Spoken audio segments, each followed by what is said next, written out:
Hello दोस्तों, आज हम आपको बताएंगे विष्णु अवतार श्री परशुराम की हिंदी कहानी, जिन्होंने अपने पिता के कहने पर अपनी माता का सर काट दिया था और मांगे थे बदले में 3 वचन। हम आपको विस्तार से यह हिंदी कहानी सुनाते हैं। आप हमारी वीडियो में लास्ट तक बने रहे और अगर आप नए हैं तो लाइक, शेयर एंड सब्सक्राइब जरूर करें और कमेंट में जय श्री कृष्णा जरूर लिखें। धन्यवाद। भगवान नारायण के छठे अवतार हैं परशुराम। किसने दिया था श्रेष्ठ योद्धा का वरदान? बहुत से लोग भगवान परशुराम के बारे में नहीं जानते होंगे। भगवान परशुराम किसके अवतार हैं, उनका जन्म कब और कहाँ हुआ? आइए जानते हैं भगवान परशुराम के बारे में। हिंदू धर्म में बहुत से लोग भगवान परशुराम के बारे में नहीं जानते होंगे। भगवान परशुराम किसके अवतार हैं और उनका जन्म कब और कहाँ हुआ? आइए पंडित इंद्रमणि घनश्याल से भगवान परशुराम से जुड़ी कुछ महत्वपूर्ण बातों को जानते हैं। कब हुआ परशुराम का जन्म? पौराणिक कथाओं के अनुसार भगवान परशुराम का जन्म त्रेता युग में माना जाता है। त्रेता युग को रामायण काल भी कहा जाता है। मान्यता है कि भगवान परशुराम का जन्म वैशाख तृतीय शुक्ला को एक ब्राह्मण ऋषि परिवार में हुआ था। भगवान परशुराम का जन्म स्थान मध्य प्रदेश के जानापाव पर्वत बताया जाता है। परशुराम के पिता का नाम जमदग्नि तथा इनकी माता का नाम रेणुका था। परशुराम श्री हरि विष्णु के छठे अवतार माने जाते हैं। ऋषि जमदग्नि ने इनका नाम राम रखा था, लेकिन इनके पिता का नाम जमदग्नि होने से इनको जामदग्नि नाम से भी जाना जाता है। भगवान शिव ने दिया वरदान। परशुराम की प्रारंभिक शिक्षा इनके दादा ऋचिक और पिता जमदग्नि से प्राप्त हुई। परशुराम को शास्त्रों का ज्ञान था, साथ ही परशुराम शस्त्र कला में निपुण थे। परशुराम को शस्त्र विद्या अपने मामा राजा ऋषि से प्राप्त हुई। परशुराम ने भगवान शिव की कड़ी तपस्या की थी। तपस्या से प्रसन्न होकर भगवान शिव ने परशुराम से कहा कि हे राम, मैं तुम्हारी तपस्या से बहुत प्रसन्न हूँ, बताओ तुम्हें क्या वरदान चाहिए। तब परशुराम ने कहा कि मुझे शस्त्र विद्या में निपुण होने का वर दीजिए तथा एक दिव्य अस्त्र प्रदान कीजिए। तब भगवान शिव ने अपनी कुल्हाड़ी फरसा दिया और श्रेष्ठ शस्त्र योद्धा बनने का वरदान दिया। ऐसे मिला भगवान का दर्जा। भगवान शिव से प्राप्त फरसे के कारण राम से फिर नाम परशुराम पड़ा। शास्त्रों के अनुसार मान्यता है कि गुरु द्रोणाचार्य, भीष्म पितामह और कर्ण ने परशुराम से शस्त्र विद्या प्राप्त की थी। माना जाता है कि परशुराम ने कई अन्यायी राजाओं का वध करके प्रजा को उनके अत्याचारों से बचाया था, इसलिए परशुराम को भगवान का दर्जा भी दिया जाता है। हिंदू शास्त्रों के अनुसार मान्यता है कि परशुराम ने कुल 21 बार क्षत्रिय वंश का संहार किया था और धरती को क्षत्रिय विहीन कर दिया था। विष्णु अवतार होने के बाद भी क्यों नहीं होती परशुराम जी की पूजा? जाने इनके जीवन से जुड़ी 5 रोचक बातें। परशुराम जी भगवान विष्णु के छठे अवतार माने जाते हैं। इसके बावजूद भी इनकी पूजा नहीं की जाती। इसके पीछे वजह क्या है और इनके जीवन से जुड़ी कुछ रोचक जानकारियां आज हम आपको अपने इस लेख में देंगे। भगवान परशुराम के विषय में कई रोचक जानकारियां हमें धार्मिक ग्रंथों में मिलती हैं। परशुराम जी को भगवान विष्णु का छठा अवतार माना गया है। हालांकि अन्य देवी देवताओं की तरह इनकी पूजा नहीं की जाती। इसका कारण क्या है और परशुराम जी के जीवन की कुछ महत्वपूर्ण घटनाओं के बारे में आज हम आपको अपने इस लेख में जानकारी देंगे। परशुराम जी के जीवन से जुड़ी रोचक बातें। परशुराम जी ऋषि जमदग्नि के पुत्र थे और इन्हें भगवान विष्णु का अवतार माना जाता है।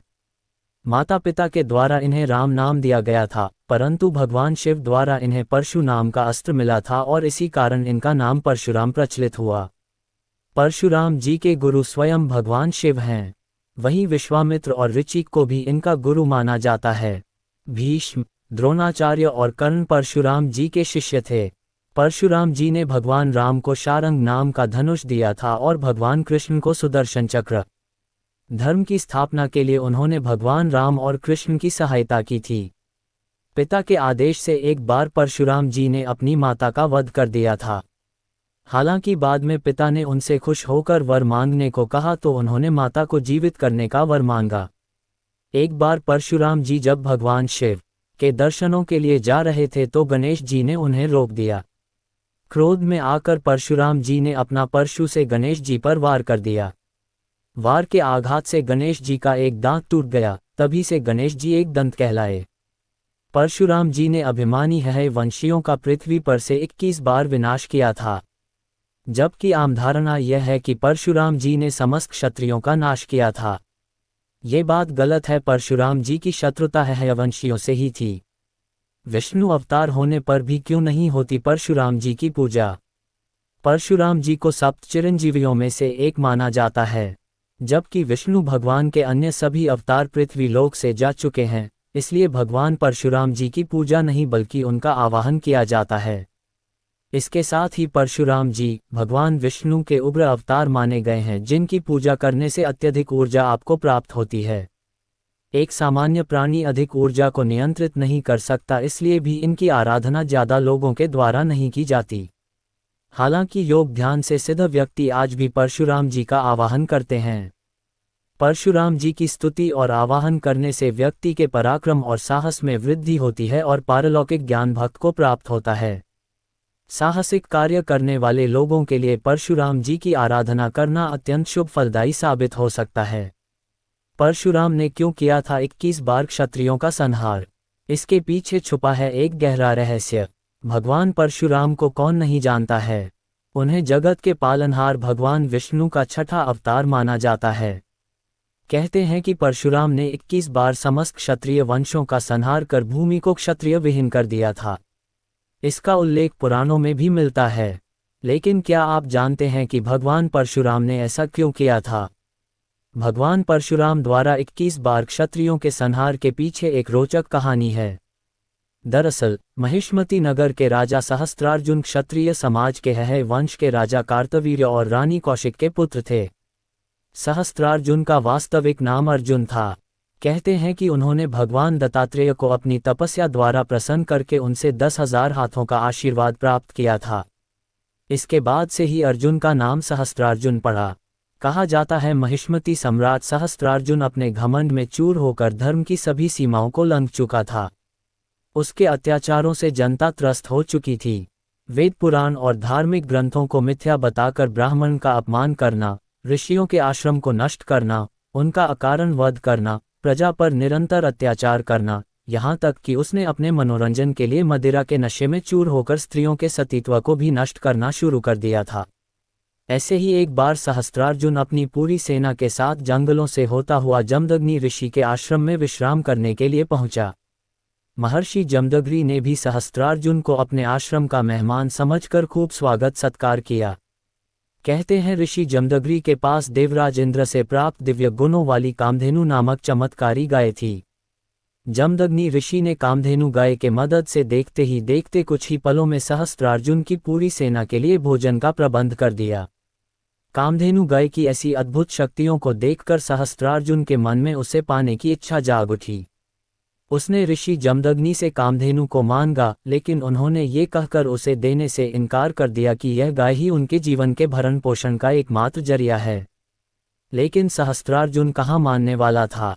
सहस्त्रार्जुन ने क्रोध में आकर ऋषि जमदग्नि के आश्रम को उजाड़ दिया और कामधेनु गाय को अपने साथ ले जाने लगा। लेकिन तभी कामधेनु सहस्त्रार्जुन के हाथों से छूटकर स्वर्ग की ओर चली गई। इसके बाद जब भगवान परशुराम अपने आश्रम पहुंचे तो अपने आश्रम को तहस नहस देखकर और अपने माता पिता के अपमान की बातें सुनकर क्रोध में आ गए और उन्होंने उसी वक्त सहस्त्रार्जुन और उसकी सेना का नाश करने का संकल्प लिया। परशुराम भगवान शिव द्वारा दिए महाशक्तिशाली फरसे को साथ लेकर सहस्त्रार्जुन के नगर महिष्मती पहुंचे, जहां परशुराम और सहस्त्रार्जुन और उसकी सेना के बीच भयंकर युद्ध हुआ, जिसमें परशुराम ने अपने प्रचंड बल से सहस्त्रार्जुन की हजारों भुजाएं और धड़ पर शुक फरसात से काट कर उसका वध कर दिया। सहस्त्रार्जुन के वध के बाद परशुराम अपने पिता ऋषि जमदग्नि के आदेशानुसार प्रायश्चित करने के लिए तीर्थ यात्रा पर चले गए। लेकिन तभी मौका पाकर सहस्त्रार्जुन के पुत्रों ने अपने सहयोगी क्षत्रियों की मदद से तपस्यारत ऋषि जमदग्नि का उनके ही आश्रम में सिर काटकर उनका वध कर दिया। सहस्त्रार्जुन के पुत्रों ने आश्रम के सभी ऋषियों का भी वध करते हुए आश्रम को जला दिया। तभी माता रेणुका ने सहायतावश अपने पुत्र परशुराम को विलाप स्वर में पुकारा। जब परशुराम माता की पुकार सुनकर आश्रम पहुंचे तो माता को विलाप करते देखा और वहीं पास ही पिता का कटा सिर और उनके शरीर पर 21 घाव देखे। ये देखकर परशुराम बहुत क्रोधित हुए और उन्होंने शपथ ली कि वह है वंश का ही नहीं बल्कि समस्त क्षत्रिय वंशों का 21 बार संहार कर भूमि को क्षत्रिय विहीन कर देंगे, और उन्होंने अपने इस संकल्प को पूरा भी किया था, जिसका उल्लेख पुराणों में भी मिलता है। पिता के कहने पर परशुराम ने काट दिया था मां का सर, बदले में मांगे थे 3 वरदान। परशुराम भगवान विष्णु के छठे अवतार माने जाते हैं। उनके पिता का नाम जमदग्नि तथा माता का नाम रेणुका था। परशुराम के 4 बड़े भाई थे। एक दिन जब सब पुत्र काम से जंगल चले गए तब माता रेणुका स्नान करने को गई। जिस समय वह स्नान करके आश्रम को लौट रही थी, उन्होंने राजा चित्ररथ को जलविहार करते देखा। ये देखकर उनका मन विचलित हो गया और जब वो घर लौटी तो उनके हाव भाव देखकर महर्षि जमदग्नि यह बात जान गए। किसी भी पुत्र ने नहीं मानी पिता की आज्ञा। इतने में ही वहां परशुराम के बड़े भाई रुक्मवान, सुषेणु, वसु और विश्वावसु भी आ गए। महर्षि जमदग्नि ने उन सभी से बारी बारी अपनी मां का वध करने को कहा, लेकिन सभी ने ऐसा करने से मना कर दिया। इससे नाराज होकर महर्षि जमदग्नि ने उन्हें श्राप दे दिया और उनकी विचार शक्ति को खत्म कर दिया। तभी वहां परशुराम आ गए। उन्होंने पिता के आदेश का पालन करते हुए अपनी मां का सर काट दिया। ये देखकर महर्षि जमदग्नि बहुत प्रसन्न हुए और परशुराम को वर मांगने के लिए कहा। तब परशुराम ने 3 वरदान मांगे। पहला माता रेणुका को पुनर्जीवित करने और दूसरा चारों भाइयों को ठीक करने का वरदान मांगा। तीसरे वरदान में उन्होंने मांगा कि उन्हें कभी पराजय का सामना न करना पड़े और उनको लंबी आयु प्राप्त हो। युद्ध की कला में है माहिर। भगवान परशुराम ने भीष्म पितामह, द्रोणाचार्य और कर्ण जैसे कई सूरवीरों को शिक्षा दी। कहा जाता है कि परशुराम अमर हैं। वह भगवान कल्कि को भी युद्ध की नीतियां सिखाएंगे, जो कलयुग में भगवान विष्णु के अवतार होंगे। भगवान परशुराम को क्यों आता था ज्यादा गुस्सा? महर्षि भृगु के पुत्र ऋचिक का विवाह राजा गाधी की पुत्री सत्यवती से हुआ था। विवाह के बाद सत्यवती ने महर्षि भृगु से अपने व अपनी माता के लिए पुत्र की याचना की। तब महर्षि भृगु ने सत्यवती को 2 फल दिए और कहा कि ऋतु स्नान के बाद तुम गूल के वृक्ष का तथा तुम्हारी माता पीपल के वृक्ष का आलिंगन करने के बाद ये फल खा लेना। लेकिन सत्यवती व उनकी मां ने इस नियम का पालन नहीं कर पाए। ये बात महर्षि भृगु को पता चल गई। तब उन्होंने सत्यवती से कहा कि तूने गलत वृक्ष का आलिंगन किया है, इसलिए तेरा पुत्र ब्राह्मण होने पर भी क्षत्रिय गुणों वाला पैदा होगा और तेरी माता का पुत्र क्षत्रिय होने पर भी ब्राह्मण गुणों वाला होगा। तब सत्यवती ने महर्षि भृगु से प्रार्थना की कि मेरा पुत्र क्षत्रिय गुणों वाला न हो, भले ही मेरा पौत्र पुत्र का पुत्र को ऐसे गुण वाला हो। उन्होंने यह बात मान ली। कुछ समय बाद सत्यवती के गर्भ से जमदग्नि मुनि ने जन्म लिया। इनका विवाह रेणुका से हुआ। मुनि जमदग्नि के 5 पुत्र हुए। उनमें सबसे छोटे परशुराम थे। जब भगवान राम पर क्रोधित हो गए थे परशुराम, जाने कई अनसुनी बातें। हर साल अक्षय तृतीया के दिन भगवान परशुराम जी की जयंती मनाई जाती है। परशुराम भगवान विष्णु के छठे अवतार हैं। वो रेणुका और सप्तर्षि जमदग्नि के पुत्र थे। वह द्वापर युग के अंतिम समय तक जीवित रहे थे। परशुराम को हिंदू धर्म के 7 अमर लोगों में से एक माना जाता है। परशुराम ने भगवान शिव को प्रसन्न करने के लिए घोर तपस्या की थी, जिसके बाद उन्हें वरदान के रूप में एक फरसा मिला था। इसके जरिए परशुराम ने कई तरह की युद्ध कला सीखी। शक्तिशाली राजा कार्तवीर्य ने परशुराम के पिता ऋषि जमदग्नि की हत्या कर दी थी। कहा जाता है कि इसका बदला परशुराम ने कार्तवीर्य के बाद 21 बार क्षत्रियों का वध करके लिया था। उन्होंने महाभारत और रामायण में महत्वपूर्ण भूमिका निभाई। वो भीष्म, कर्ण और द्रोण के गुरु बने। परशुराम ने कोंकण और केरल की भूमि को बचाने के लिए कई समुद्री लड़ाइयां भी लड़ीं। भार्गव परशुराम के दादा एक महान ऋषि थे जिनका नाम ऋचिक था। परशुराम भारद्वाज गोत्र के कुल गुरु भी हैं। परशुराम भार्गव गोत्र के एक गौड़ ब्राह्मण से संबंध रखते हैं। कहा जाता है कि परशुराम के जन्म से पहले रेणुका ने 4 पुत्रों को जन्म दिया, जिनके नाम वासु, विश्ववासु, बृहद्यानु और ब्रुतवाकावा थे। अपने 5वें पुत्र परशुराम के जन्म से पहले जमदग्नि ने दिव्य दृष्टि के लिए रेणुका झील, वर्तमान में हिमाचल में, के पास अपनी पत्नी रेणुका के साथ ध्यान किया। रेणुका पति के प्रति अपने समर्पण के लिए जानी जाती थीं। श्री परशुराम भगवान शंकर के परम भक्त थे। भगवान शिव को प्रसन्न करने के लिए वो अपना घर छोड़ तपस्या करने के लिए चले गए। उनकी भक्ति और ध्यान से प्रसन्न होकर भगवान शिव ने उन्हें कई दिव्य अस्त्र शस्त्र भेंट किए। उसमें एक अजेय हथियार फरसा भी था जिसे परशु कहा जाता है। भगवान शिव ने परशुराम को पृथ्वी को अधर्मी लोगों से मुक्त कराने को कहा। एक बार भगवान शिव ने युद्ध में कौशल का परीक्षण करने के लिए परशुराम को युद्ध की चुनौती दी। दोनों के बीच 21 दिनों तक लगातार युद्ध चला। शिव के त्रिशूल से बचने के लिए परशुराम ने अपने परशु से उन पर जोरदार हमला किया। इससे भगवान शिव के माथे पर एक घाव बन गया। अपने शिष्य के अद्भुत युद्ध कौशल को देखकर भगवान शिव बहुत प्रसन्न हुए। रामायण में परशुराम ने सीता के स्वयंवर के लिए उनके पिता को शिव का धनुष दिया था।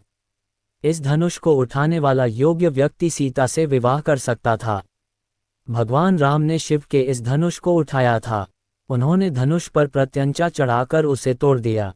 इसकी गूंज दूर दूर तक पहुंची। उस समय परशुराम महेंद्र पर्वत की चोटी पर ध्यान कर रहे थे। धनुष टूटने की तेज आवाज उनके कानों में भी पहुंची। वाल्मीकि रामायण के अनुसार परशुराम ने सीता से विवाह के बाद श्री राम और उनके परिवार से मिलना बंद कर दिया था। उन्होंने भगवान राम को मारने की धमकी भी दी, जिसके बाद राजा दशरथ ने बेटे को क्षमा करने और इसके बदले उन्हें दंडित करने की विनती की। परशुराम ने राम को मुकाबला करने की चुनौती भी दी। श्री राम ने परशुराम की चुनौती स्वीकार कर ली, लेकिन ये भी कहा कि वो परशुराम को नहीं मार सकते हैं क्योंकि वो एक ब्राह्मण हैं और गुरु विश्वामित्र महर्षि के शिष्य हैं। पुराणों के अनुसार एक बार परशुराम भगवान शिव से मिलने हिमालय पर जा रहे थे और भगवान गणेश ने उनका रास्ता रोक लिया था। इससे क्रोधित होकर परशुराम ने गणेश पर अपना परशु फेंक दिया। परशु के वार से भगवान गणेश का एक दांत टूट गया और इसी के बाद वो एक दंत कहलाए जाने लगे। नाथ परंपरा यह मानती है कि क्षत्रियों से अपने पिता का बदला लेने के बाद परशुराम बहुत निराश हो गए थे। शांति की खोज में वो अपने गुरु कश्यप ऋषि के पास गए। कश्यप ऋषि का इस सृष्टि के विकास में महान योगदान माना जाता है।